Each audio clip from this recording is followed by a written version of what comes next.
ランブルモンスターズ GTM シリーズ、ハングリーチョッパー、ブラックドーナツ。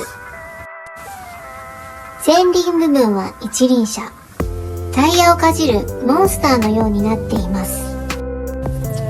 下半身はシリーズ同様の車。